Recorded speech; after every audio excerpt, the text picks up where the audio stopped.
Good afternoon, everyone. It is currently 5:32, and I am going to call this Bicycle Pedestrian Trails Advisory Committee meeting to order. So the first on the agenda is the Pledge of Allegiance. I pledge allegiance to the flag of the United States of America and to the republic for which it stands, one nation, under God, indivisible, with liberty and justice for all.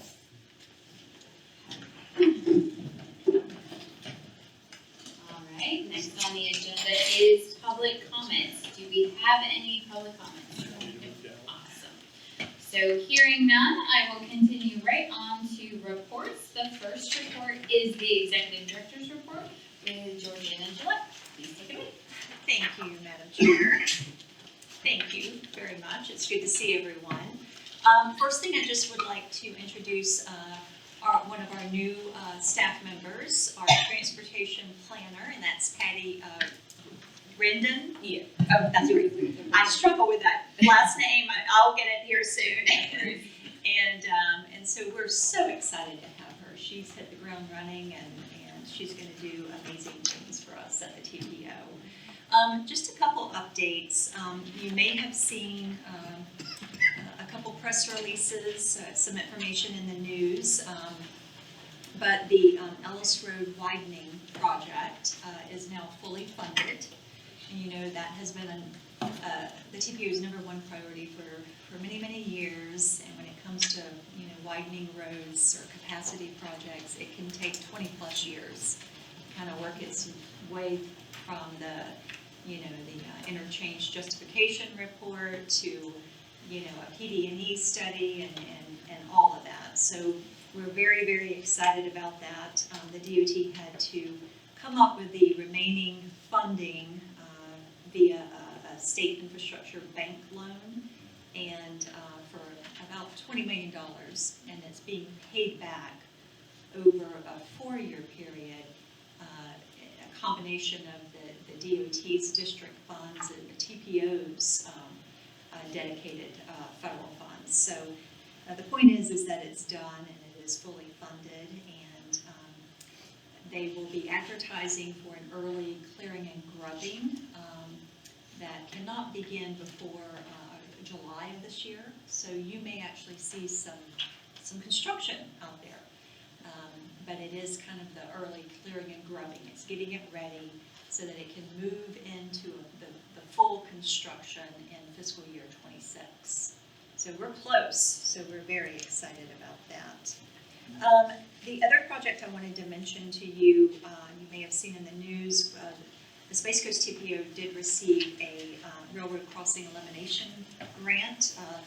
Laura was the project manager on that. We worked very closely with our Brightline partners, as well as Florida East Coast Railway, Brevard County, and the cities of Melbourne and West Melbourne. And we partnered together and we did a safety analysis to kind of understand what type of enhancements could be incorporated into the rail crossings where the passenger rail actually operates. And there were 7 crossings that was submitted for this particular grant. And so it's a $6.1 million investment. The grant is for 4.9, which is actually 80% of the costs. And our 3 local governments, our partners, came up with the $1.1 million for the 20% match, because with these discretionary grants, you typically have to come up with a 20% match, and in some cases a 40% match. So we're really excited about that. So now it's the process of understanding what type of grant agreements we need to do along with the Federal Highway Administration, and delivering the project, which should be going into construction next year, and design we think would be later this year.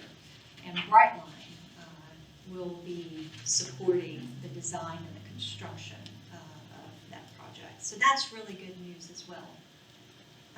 Did we talk to them about the Palm Bay's project? Yes, I think we talked in about October it. Yep. we Okay. let them Very know good. Emerson received the Safe Streets for All. Yeah. So, really, that's excellent news that we found out in December and January, and we hope that 2025 will continue that really good news, and we can bring more money into Brevard County. The committees and the board, of course, will be meeting in February, and we will be having an orientation program for new and existing TAC, CAC, and governing board members. And also the DOT will be presenting the tentative work program, and the Florida Turnpike Enterprise will be presenting the tentative work program because there are projects within the Florida Turnpike in Brevard County. So stay tuned for that. If you are interested, you can always watch that online, or you can go to Space Coast TPO YouTube page, and you can actually see it there as well. So anytime you want to watch meetings, you can do that very easily. And that concludes my report, Madam Chair. All right, thank you. Any questions, comments? All right, Alan? On Ellis Road, how much of the design is done? If they're starting. Completely done. It's completely done? Yeah. Yes. Do you think we're gonna see the best bells and whistles for bike, pedestrian, and countermeasures in the design? Pedestrian mid-block or any of those types of things? Brevard County designed that, and so it is going to be 12-foot travel lanes, 7-foot bike lanes, and 6-foot sidewalks on both sides. So 6 foot is not the widest sidewalk, but considering with what they had to work with. Are they gonna constrain right away there, I guess? Yeah. I'm more interested about the intersections. What I'm really interested in is the intersections, how those are going, are they gonna be pedestrian refuge islands? What's the crossing distance at the intersections, those types of things? No, I mean, we submitted for the Ellis grant 2 times for an infra grant before the department came up with this funding strategy. And that was kind of one of the challenges,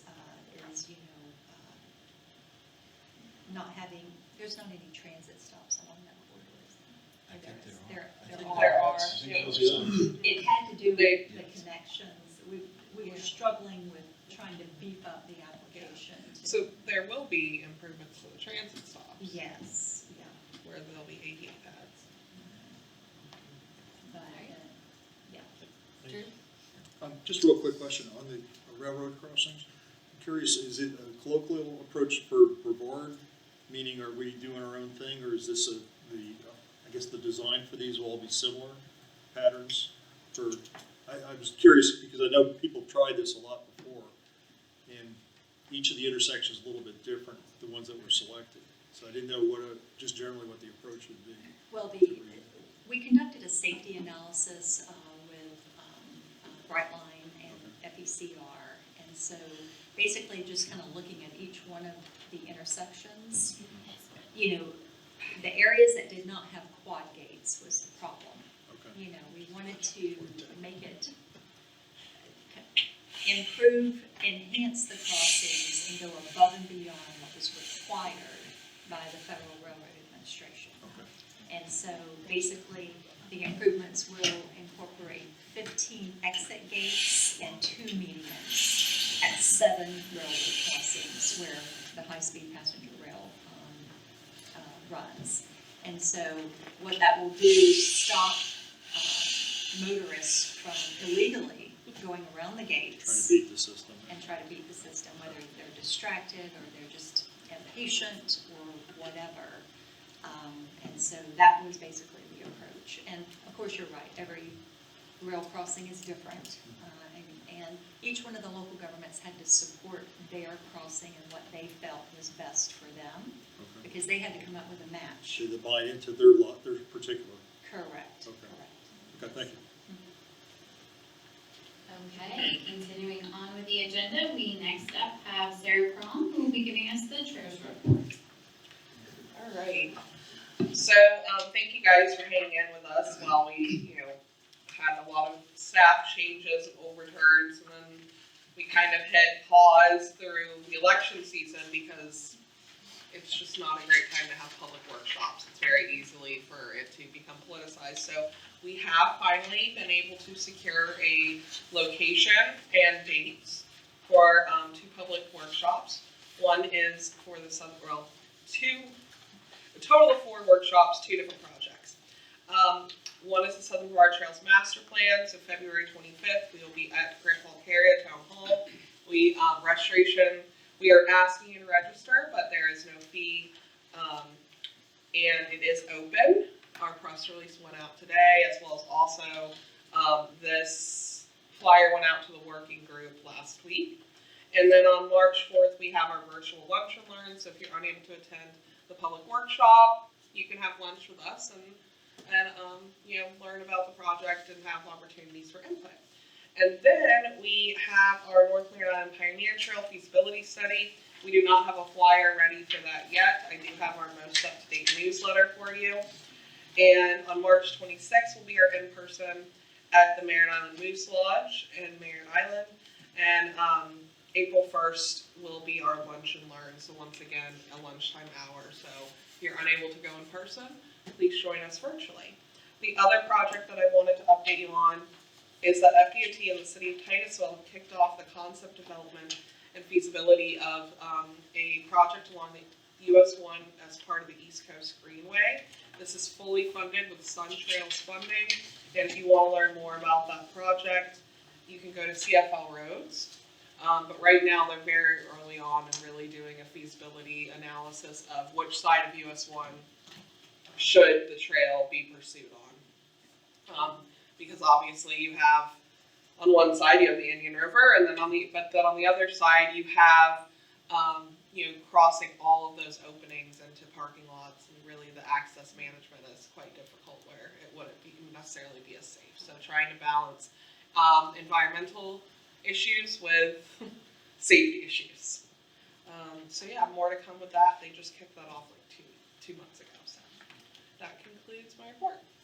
All right, thank you for sharing. That's very exciting news for all of that. Next up on the agenda, we have the FDOT report. Sarah Brown will also be giving that. So we have a change in plans. We our liaison, Chuck, just happened to come this evening. So. Perfect. Right here. It might have to be turned on. Green lighting's good, right? Yep. There we go. Okay, good. All right. Hello, folks, Madam Chair, members of the committee. I'm Chuck Oppenal, with the Florida Department of Transportation. I am the MPO liaison working with Space Coast EPO. I came here tonight because I've been at this job, I'll be 2 years in August, and as I've been learning the system, I'm starting to branch out a little more. So we decided that coming to the Bike Pedestrian Trail Action Committee would be a good idea, just so you can get a face with the name if you've heard my name already. I wasn't aware that Stephanie wouldn't be here, but I did talk to her briefly last year about if she had issues coming to the meetings and there's something that she really needs to inform the committee about after the material's been presented for the agenda, I'd be glad to step in her place to bring that information as well, just so that you're constantly informed right away. As I said, I didn't know she would not be here, and I wasn't in the office this morning, so I didn't have a chance to really talk to her if there was anything more than what's already in the agenda packet. But as I see, she has informed this committee that there are some committees for the Florida Strategic Safety Plan and coalition meeting, along with a grant and helmet fitting training coming up. So I encourage you to take a look at what you had submitted to the agenda for those events and see if it will profit for you folks. But that's basically all I have to say, but I will be glad to take any questions you may have either from me or I can take back to Stephanie and she can get you an answer as soon as possible. Okay, sure. It's true times. Chuck, appreciate you being here tonight. This is an issue that we've tossed around for a few years. It has to do with the South Brevard Linear Trail, where it physically crosses Malabar Road at Marie Street in Malabar. And it's a classic catch-22 in that what this involves is basically an equestrian crossing and cyclist crossing primarily, but also people do hike that trail. I see. The trail is pretty exclusive of traffic with that one exception in that area. So this is kind of like the big deterrent. There's actually a, I didn't do that. Oh. Did I? Oh, I did. Okay. All right, I'm sorry, I'm not trying to get You're it.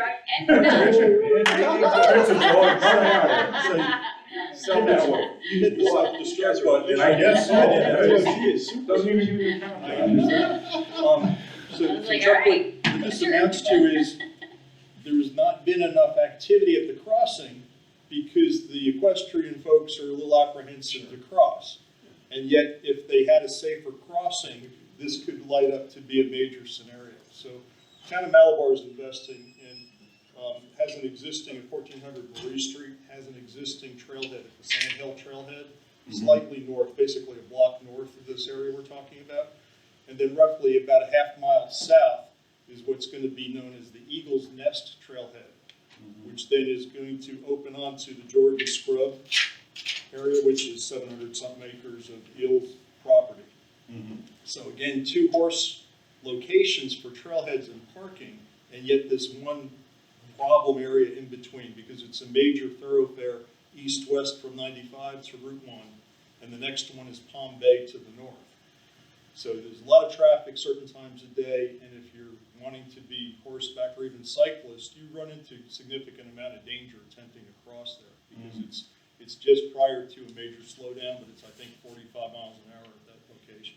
So again, I'm taking too much of your time. I appreciate your not at all. acceptance of an impromptu question, but I guess this is one of those where, as I opened with, it's been requested, it's been discussed, it's been requested, it's been discussed. I know the town of Malabar has sent many communications. This is one of those things that's never landed, and I think signage, optimally some kind of flashing light when people, if they just push the button, it could make a huge difference that I think is a major problem to the South Brevard Linear Trail. And again, a tremendous amount of investment to the south in opening these trailheads for equestrian and cyclists.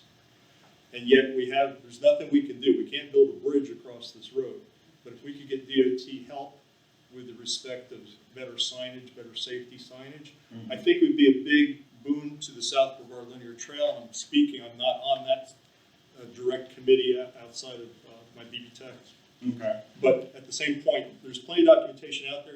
I'll give you a card. You can contact me or the town of Malabar. But there's a lot of interest in this, and I think it's an easy fix. But it's just because there aren't stats, there's no money. And yet if we have the fix, we'll have the stats, and it'll be good stats because people use them. So. Well, I do know for a fact that there is a lot of projected projects for the Malabar. It's talked about quite a bit. So the big question would be, are they taking the trail into account? So that's something I can talk to Stephanie about, and also see if I can dig up an answer for you. Yeah, it was in the study for the Malabar Road expansion. So, and even that's going back and forth with the town. But the one thing that's not disputed, albeit that the turnarounds might be and how to deal with certain other intersections, this is the approach from the west. You're almost a quarter mile from Route 1. So it's the major slowdown coming into there. But at the same point, people busy trying to get home or busy trying to get to 95, it's still a speed up area, and it's a very dangerous spot to try to cross, and yet we can't move the trail. That's a key thing that would make a huge difference. So thank you for taking. If I get your card, I'll try to find out the project manager and all that. Talk to that individual, probably have all the answers you need. Excellent. For that, or at least point in the right direction. And I'm not taking advantage fully of the situation. The town is fully behind that. Yeah, how's that? All right. Tracy, do you recall who from traffic ops you had previously coordinated, or could you go back and look at your emails? And I'm not sure if there was a direct. I can check with Richard Kohler. He's the town clerk, and he's also on the BPTAC for the town. But he would have any information if there was an official reporting of traffic studies. Again, I'm not up on the stats. I just know it's one of those that until it's there, it's safer. It's not going to get the real use it could, and that's basically a bridge and nobody's crossing it because it's not there.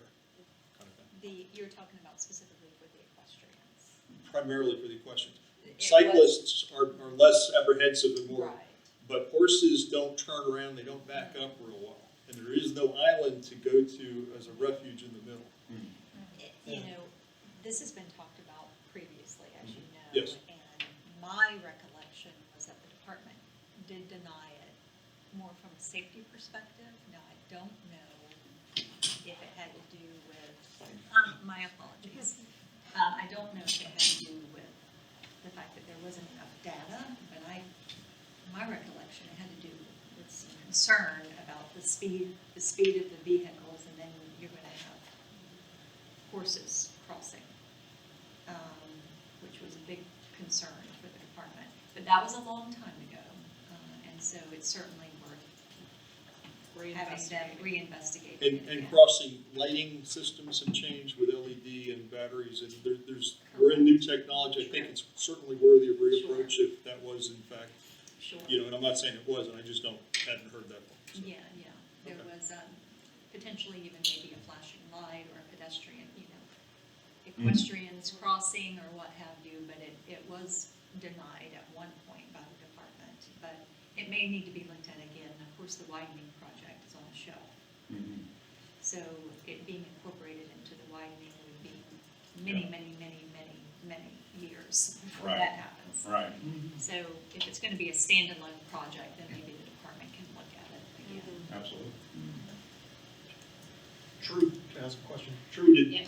when the town was looking at it, did you guys submit some best practices with designs and things for consideration? Because there are a myriad of them out there.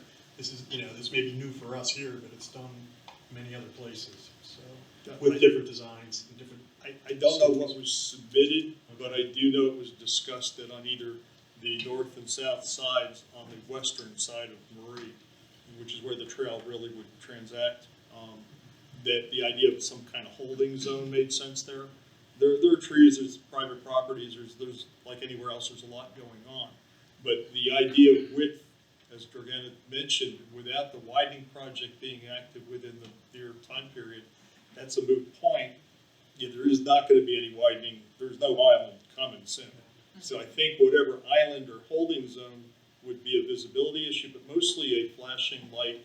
And again, if all the traffic stops, the horses have no problem crisscrossing, or cyclists for that matter. Yeah, that's one of the mitigation type things that I've seen, but there's quite a few examples out there with different roadway widths and sizes, timing. So there's stuff out there. It's not a new animal. No, It's not a new animal, pun intended. I mean, No, it is. There's new technology on top of that, so it may be worth looking at again.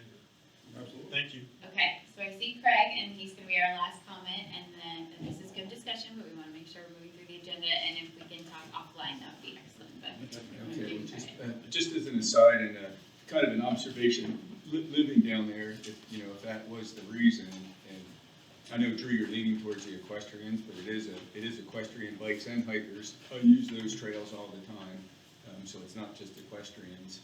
And if the reason to deny had anything along the lines of it might take too long for a horse to cross a road, we're talking a 2-lane road. They put in a flashing light at the Yellow Dog Cafe on US 1, which is 2 lanes divided highway, 45-mile-an-hour speed limit, and everybody's doing 60, and we can stop cars there for somebody to walk across US 1.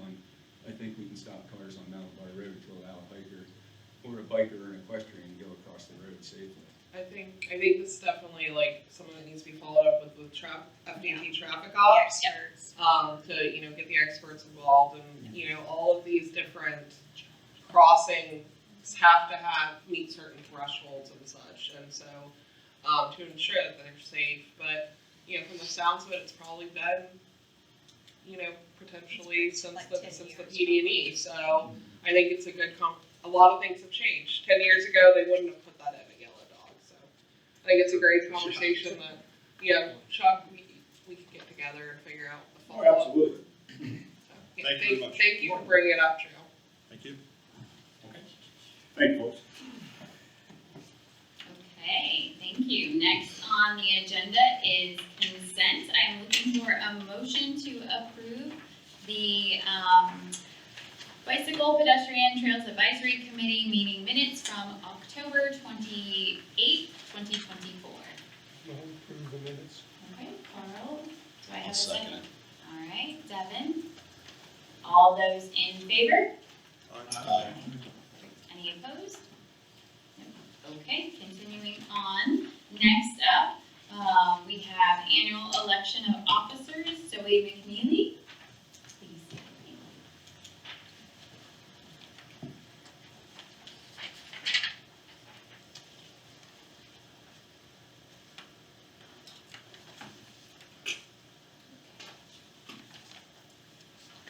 Okay, so we are going to open the floor to nominations, one position at a time. The two, I apologize, I forgot to make a slide that showed the positions, but we have chair and vice chair. Chair is currently held by Angelica Keene. Vice chair is currently held by Alan Woolwich, and I've been told that they are both interested in continuing their service. So I'll go ahead and open the floor to nominations for chair.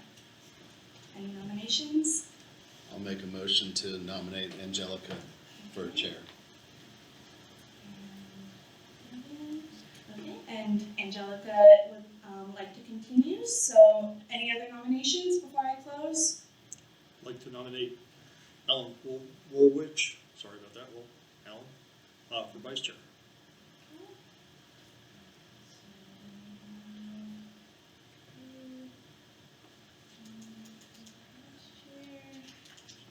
Okay, I hear no more nominations, I'm going to close the floor to nominations, and may I get a motion and a second to approve the positions?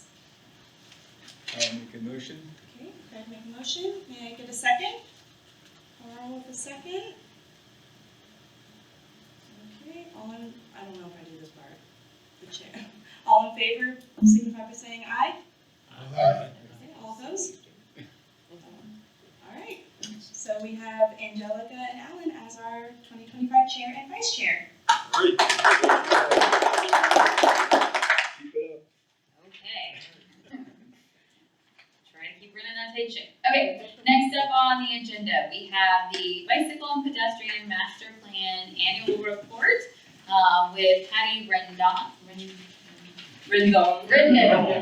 Like I said, I will also get that at one point, but yes, welcome her and welcome. Hi, Patty Renton, Transportation Planner, Space Coast TPO, presenting the Bicycle and Pedestrian Master Plan Annual Progress Report. I'll be providing an overview and update of the accomplishments, achievements, and progress towards attaining the 5 goals outlined in the master plan. So the first one, create a network. One of the activities we have the field study, field review was conducted for the North Merritt Island Pioneer Trail feasibility study, as well as traffic signal upgrades and improvements to enhance pedestrian safety at State Road A1A and O'Galley Boulevard. And our next goal, partnering with organizations, we attended the FDOT Central Florida's inaugural Central Florida Safety Summit. Over 50 different partners were represented across District 5 to discuss the importance of Vision Zero, and the Space Coast TPO took home the region's outreach award for our public engagement efforts, as well as the Safe Streets for All grant for Emerson Road was also awarded, and we presented on micromobility safety at the APA Florida workshop. We also partnered with Health First and FDOT District 5 Safety Office to hold multiple helmet fit certification classes, and completed and presented the COCO school routes analysis.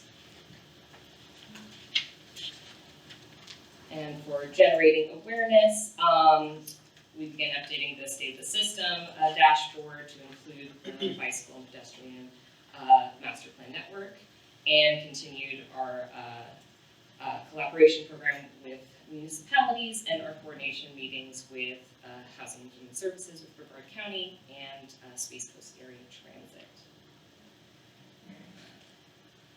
And for pursuing equity, we met with the 922 crew to discuss transportation issues. Our transit rider survey was completed, and participated on the Brevard Homeless Continuum of Care Advisory Committee. And I didn't have a slide for questions. If anyone had any questions. I've got one question. What is 922 crew? I've never heard that. So in Cocoa, the 32922 area, the 922 crew is the community organizations within that zip code that provide services to the community. So Endeavor Elementary and Brevard, the Children's Hunger Project, things like that.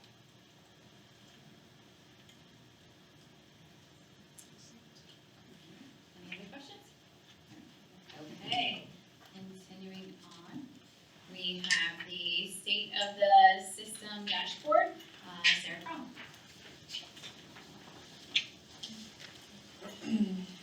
All right, so in your agenda package, you do have the snapshot of the flyer that was produced for the 2023 State of the System. If you are interested in digging more into those snapshot of data, you have two ways you can do it. You can do the traditional way of going to the final report.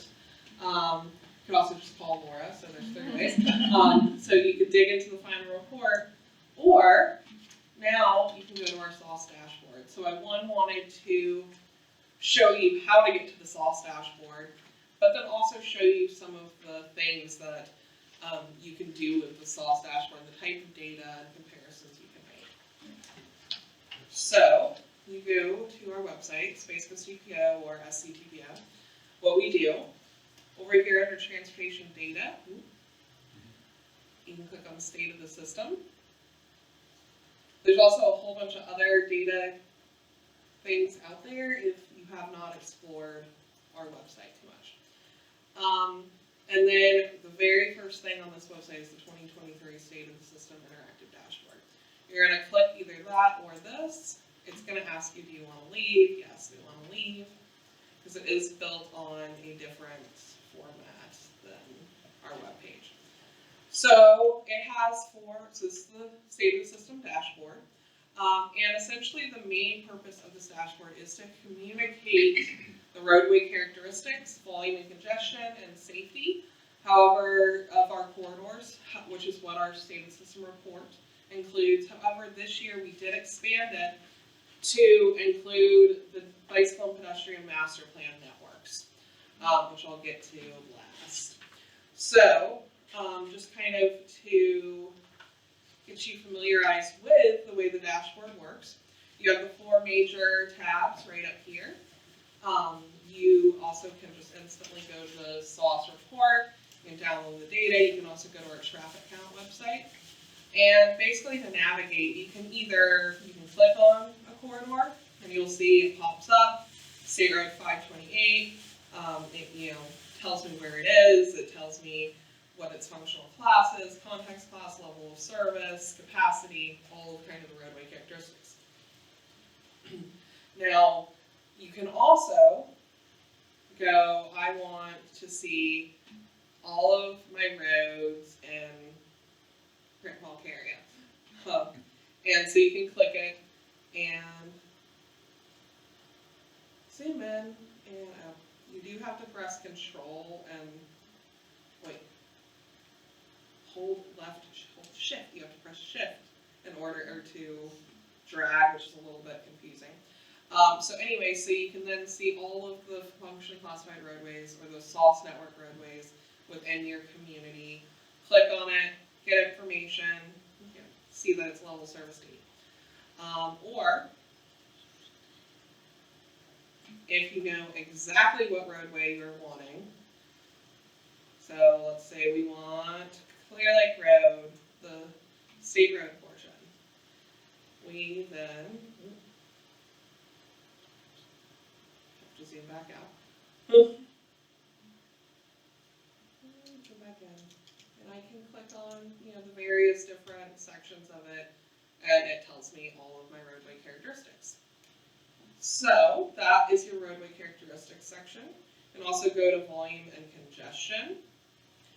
And you can look at both segments and intersections. So once again, segments, we can click. I don't know why, when I just go to click, I'm going to 528. But we can see, it's rated number 89 out of all the segments for congestion. We can see what the volumes are doing and watch how they change over time. And once again, you can query with both the facility name and the community. Can also just do intersections. So we can click on State Road A1A and Oak Alley and see how the intersection volumes are ranking. Okay, there we go. Safety, so this is based on severity, as well as also you can go to frequency as well. So that's two different ways that you can look at it differently, is with severity and frequency. Obviously frequency is your number of crashes, severity is how severe they are. So, a project or a intersection might have a lot of crashes, but they're little fender benders, and so, it might not necessarily, it's a tool to tell us where we really should be putting our efforts, which is the intersections that are severe rather than frequent. So you can once again query by segments and intersections. You can go by crash severity and frequency. You can do pedestrian, bicycle, motorcycle, and vehicle, where you're only showing those on the map. And then once again, you can go by facility type. So let's go segments, crash severity. We're going to click on this one on US 1. And we can see that it is in the high entry network for every single mode, so pedestrian, bicycle, motorcycle, vehicle. And we can also see that, where it's ranking within all of the intersections. So this is a tool that can be used of going, all right, this clearly is an area that needs a little bit of extra TLC in regards to safety, and that there's clearly an issue, and it's not just focusing on one mode of transportation. All right. And then last but not least, we have our bicycle and pedestrian master plan. I would like to note that this was updated in 2019, so there might be a couple of segments that aren't exactly correct due to Pineapple having the complete street completed and John Rhodes getting the sidewalk. So next time that we update this network, we'll definitely update the dashboard as well. So once again, you can do facility type and community. You can also just click here and go straight to our bike ped master plan if you want to dive in deeper. You can literally click it where, all right, it's showing every single priority corridor. It's showing sidewalks. And it's showing bicycle facilities. And then next, once again, I'm just going to zoom in, click somewhere in Melbourne, because I haven't done anything in Melbourne. Post Road. So is it a priority corridor? Yes. Does it have a bicycle facility? No. It does have a sidewalk that is 5 foot and partially lit. And you can see what the crashes are. This is not on the high entry network. So it also pairs presence and absence of bicycle and pedestrian facilities with the high entry network. One thing that we did not get on the map on the dashboard from the Bike Ped Master Plan this year was the Showcase Trail Network, and that's because we need to think about how we're going to do it, because the way that the dashboard was built was connecting to the roadway network, and so having the trail network, we're not sure. We need to work with our consultant to figure out how we can get that on here as well when it's going to not mesh right with the roadway network. But basically, the way that this tableau was built out was because it was looking at originally roadway characteristics and volumes and congestion and roadway safety. It was not built to have lines going off of the roadway network. So it's something that when we meet with them and in March for us to talk to them about is how can we incorporate the trail network, as well as also our resiliency master plan and our ITS master plan. So it's gonna be a work in progress, but I feel like we've already made a lot of progress with 2 years on working with the dashboard.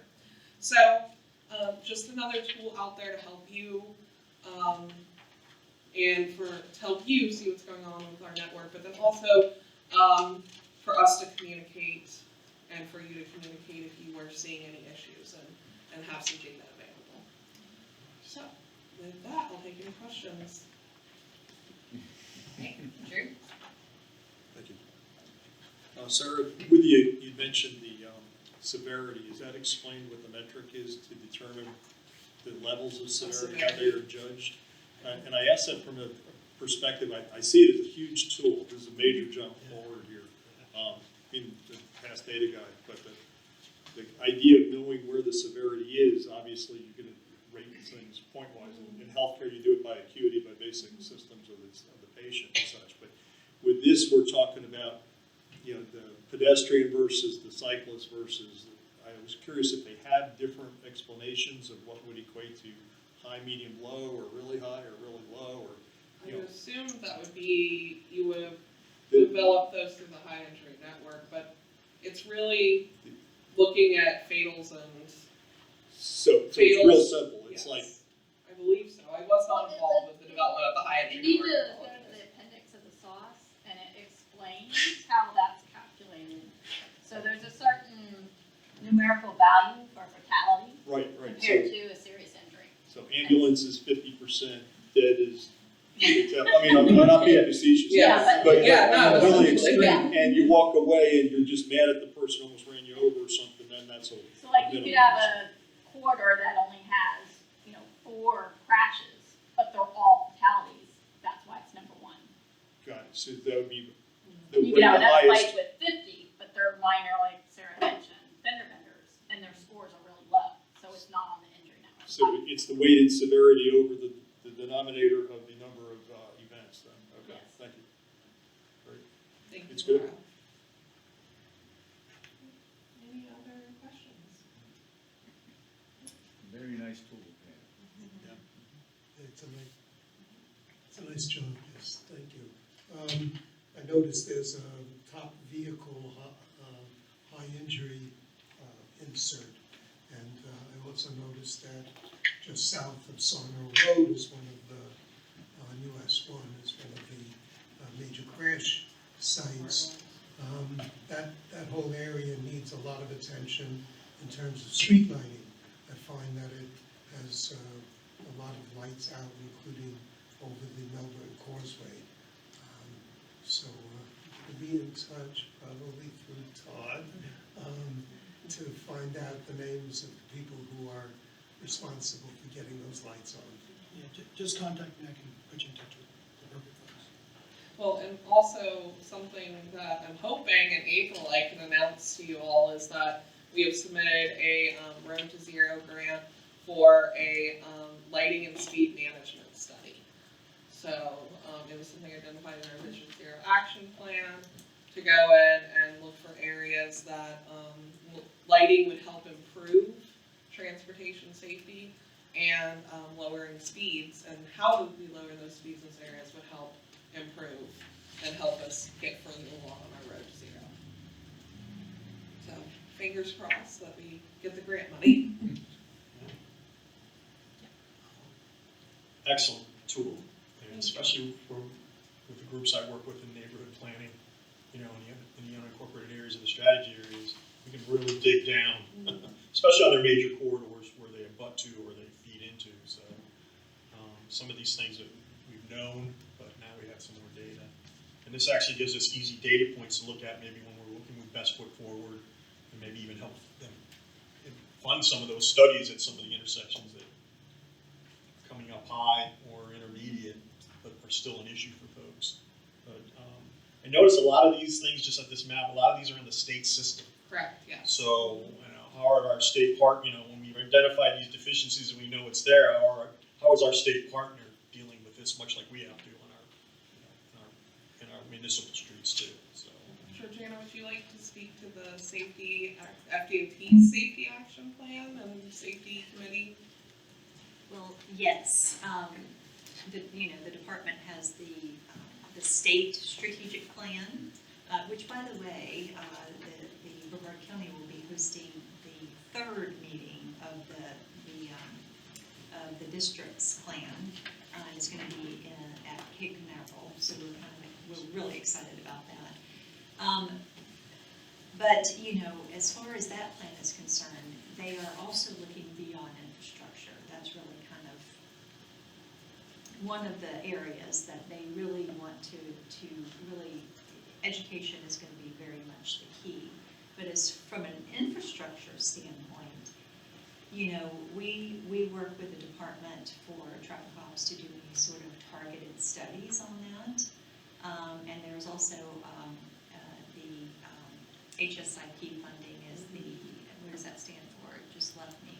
Highway Safety Improvement Program, which is funding out of Tallahassee, but you do have to actually show a 5-year history. You gotta show proof that there is a serious crash history there. as well as the benefit cost. And a benefit cost, and they can actually put funding on that. But it's something that the department is looking at, and it's something that each one of the local governments can actually look at certain areas and reach out to the department, or the TPO can reach out to the department. So it's coming into them from lots of different areas. But you know, on state roads, speed is a big part of the problem, and lighting, I would say, as well. So it's a lot, but you know, if there is something on state roads that's, you know, as Sarah said, that is, you think it's something that really needs to be looked at, then you know, please let us know. And we have to hit it at all different angles. It is more than just infrastructure, but the infrastructure is a big part of it, and money is the funding is a big part of it as well. Ultimately, we want to see improvements and projects get funded and built, but it takes a whole community, and FDOT is one of those partners. Oh, and you said, just the lighting, I mean, there's a lighting tool there basically to evaluate. How accurate is that? Is it So the lighting tool, the lighting aspect of it, which is that great. is probably the least accurate set of data on here.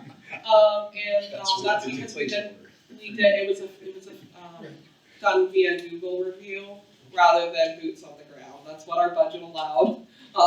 But you know, if we get the funding for this lighting study, we'll get a lot more detailed data. Okay. Thanks. We work with the best we can get. Good, thanks. Sorry, one more last question. On the sidewalks, is there a certain level of it being contiguous, connected sidewalk segments to dictate that there's sidewalks? What was the? So if you go back and, well, okay, so like literally this one that I have, oh, it does say presence is full, is yes. So not on the dashboard would be the easiest answer. Is if you go to the actual bike ped master plan, and you dig into, I'm not gonna probably be able to like find it right away. If you dig into these tables, there is where it tells you like the percentage of how much sidewalk? Yes, correct, yeah. Yes, Something that we do want to do, and we've talked about since 2019, is doing like a gaps analysis where we go in and, you know, it's a corridor might say yes, it has a sidewalk because it has 75% of a sidewalk. I can't recall what number we used in 2019. Once again, that's something you can go back in the report. But it might have a gap that's like, you know, this 10-foot gap that you know, every gap matters. But clearly it would have been built if it was an easy project probably by now. So something that we'd like to do, and it's just a matter of staff resources and time and money, is go through and do a gap analysis where we identify all of those gaps and start doing feasibility studies and try to bundle some of those gaps together in multiple projects. But I can't promise you when that would be complete. If we can, you know, clone our money and clone our staff, then we could get around to it.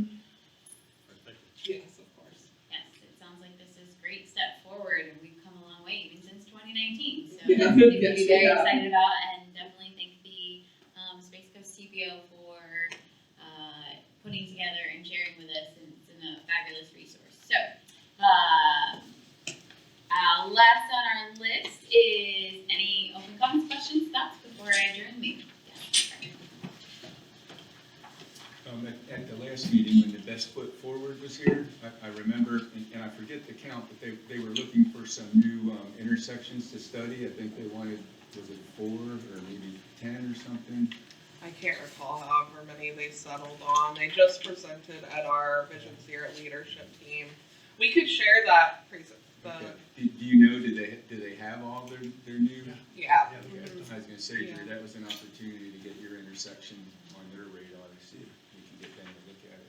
But you might wanna reach out to them directly from the town. I think it's better to go through FDOT because ultimately they'd be the maintaining agency. So while Best Foot Forward could be a really good education enforcement partner, I really think this specific incident, especially because there's a history of a study, but I think that there's definitely some great places that Best Foot Forward, what could be applicable. Okay, sure. Thank you. I found the push button, got the green light. Two things. So one thing I wanted to congratulate Space Coast TPO on the outreach award. I know that it sounded like an initial event, but critical to everything we're trying to do is Vision Zero. And we talk about it like it's just an understood thing, but it's pushing and pushing and getting it to the public is such a huge thing. So I do, that was brought up, but nobody said anything. I wanted to just thank you all for your efforts on trying to stick with getting that done. That means more people alive. So congrats on that. So the other thing I was just going to check, and I think we'd asked for this before. We have the workshops coming up in February for the South Brevard Trail. Is there anything accessible to us now that we can study before that if we plan to attend one of those 2 events? Yeah. Yes. We sent out the presentation in August or September. So that did have the initial maps and such like that. We can definitely get you sent better maps previously. The latest and greatest. And also, yes, let me go back and look through, because we've stopped and started planning this public workshop so many times. I need to wrap my head around where all of the materials are at this point. But yeah, we can definitely send you guys maps for sure. That way the people that do show and give you participation, you're not just educating them from scratch. And everybody's on the same page. We do have a online map that I believe will be open for comments, but I'm not sure that'll be ready to open until closer to the workshop. So Whatever you can. Thank you. yeah. So that what you sent us isn't necessarily the map we're gonna see when we go to the meeting, is what It is going to be really, really, really, really close. I think you'd be hard pressed to, it's like this, it would be like one of those spot the difference, things where there's minor tweaks. But really, that was the reason why it got sent a little later is because we were trying to get it as close to on as possible. So yeah.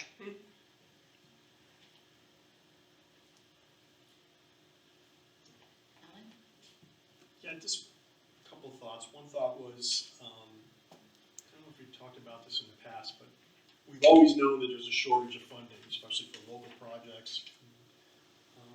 There's a lot of tools and methods out there that local governments have done to bring additional dollars into these types of successful planning and construction projects. So I'm wondering, is there any interest in us as a group, especially maybe even just along the Trails platform, is looking at some other local ways to generate revenue, whether it's through the local governments, whether it's countywide, is it, what fees and other types of creative ways to bring additional funding into our programs. Because when we know it, I think as we are in an advocacy role, that might be one thing we want to talk about in the near future, not tonight, but just wanted to put that thought out there is, do we do a white paper on what additional funding would be needed and what some of the tools are and mechanisms?